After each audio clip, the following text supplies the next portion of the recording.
Hey everyone, and welcome. So, you're thinking about bringing a cockatiel into your life. That's awesome.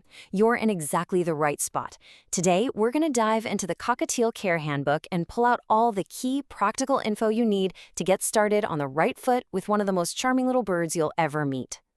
Okay, let's just jump right in with the single most important number you're going to see: 15 to 25 years. And no, that's not a typo. That's how long a happy, healthy cockatiel can live. So right off the bat, you have to understand this isn't just a pet you're getting for a little while. This is a serious, long-term commitment. We're talking about a new family member, and getting your head around that from day one is the key to an amazing journey together. And trust me, what a companion they are. Cockatiels are actually part of the cockatoo family, so you get all that big, bold parrot personality, just packed into a much smaller, more manageable little body. They are super playful, super affectionate, just a ton of fun. And here's something cool you might not know. The males are usually the little show-offs, the ones who learn to whistle all sorts of tunes. The females? They tend to be a bit quieter, but don't let that fool you. They are just as sweet and loving. Okay, so you're on board with that long-term commitment. Perfect. Now we've got to get into your first couple of big decisions. These are the ones that are really going to set the stage for your entire life together. And the biggest one, right at the start, is where are you actually going to get your new bird? You know, this is a really big deal. Where your bird comes from can have a massive impact on its health and how it acts around people. A really good breeder is often a great choice because you're probably getting a young bird that's been hand-raised and is already used to humans. Then you have avian rescues, which is an amazing thing to do, giving a bird a second chance at a great home. You just have to be prepared that you might not know its whole history. And of course, there are pet stores. They're convenient for sure, but the amount of socialization the birds get can be, well, it can be all over the map. The bottom line here is, no matter what you choose, do your homework on the source before you fall in love. Okay, so wherever you end up going, you've got to be your own little bird detective. You need to know what a healthy bird looks like.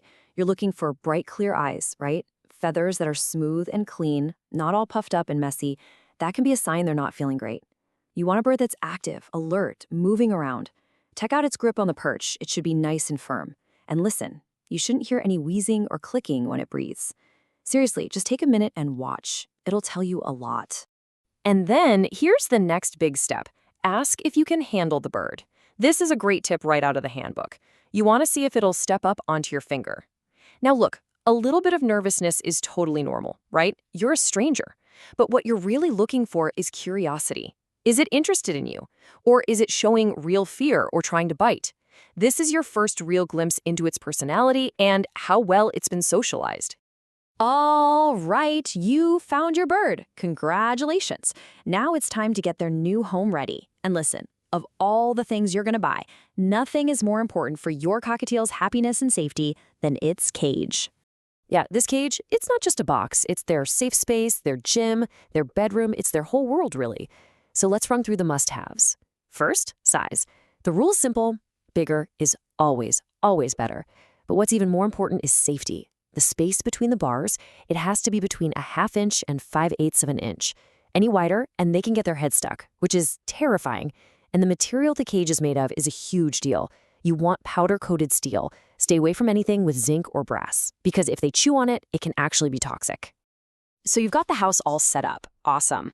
Now let's talk about the two things that are going to have the biggest impact on whether your bird lives a long, healthy life.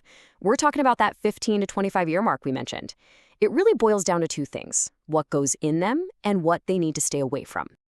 Okay, this is a huge one. For years, everybody thought feeding your bird nothing but seeds was the way to go. We know so much better now. The foundation of their diet, we're talking 60 to 70%, should be formulated pellets. Seriously, think of seeds as junk food. They're like candy for birds. They're super high in fat, low in vitamins, and should only be a treat. Switching to a pellet-based diet is probably the single best thing you can do to guarantee a long, healthy life for your little buddy. And this slide, please, please pay close attention. This is so important. A cockatiel's lungs are, well, they're incredibly fragile. Fumes from nonstick cookware, like Teflon if it overheats, it is instantly fatal to them. It's the #1 killer of pet birds in the home. And there are others. Ceiling fans when the bird is out, open water in a toilet or a sink, even other pets if they're not supervised. Bird-proofing your house isn't just a suggestion. It's absolutely essential. Okay, so we've got the physical stuff down, the cage, the diet, the safety hazards. Now let's get to the really fun part, the part that makes it all worthwhile, building that unbreakable bond with your new friend. And I gotta tell you, this isn't something that happens in a day. It's all about patience.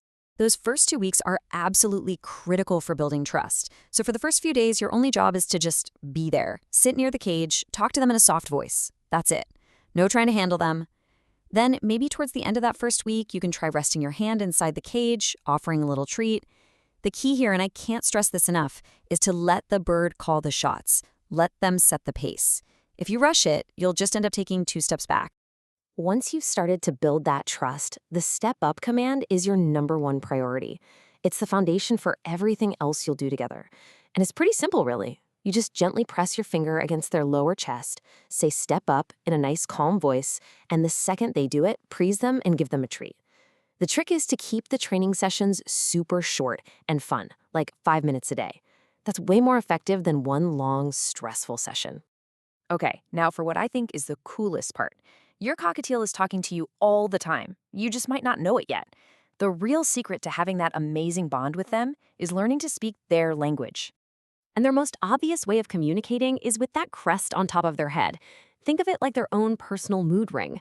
When that crest is standing straight up, it means they're on high alert. Something has grabbed their full, undivided attention. Maybe it's a loud noise, a new person in the room, or even just a super interesting toy. Now, the opposite of that is a crest that's slicked down flat against their head. This is a big, clear back-off signal. It means they're either scared or feeling aggressive, and they feel threatened. You might even hear a little hiss. This is them telling you, I need some space right now, and it is so, so important to listen to that and respect it. That's how you keep their trust.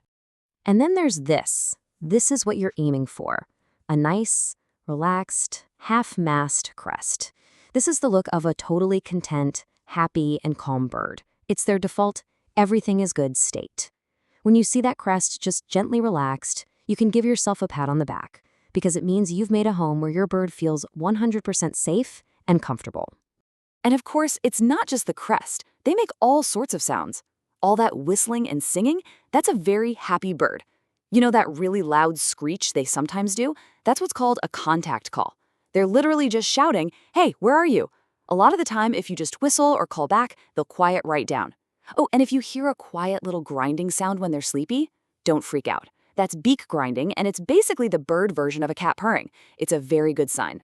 So if we boil it all down, it really comes back to 3 key things, right? A safe home that has plenty to keep them busy, a healthy diet that's built on pellets, and, this is the most important one, your patience and your time. If you can nail those 3 things, you are absolutely on the right track. And the payoff for all that effort? It's huge. The author of our source handbook puts it perfectly. You're not just getting a pet.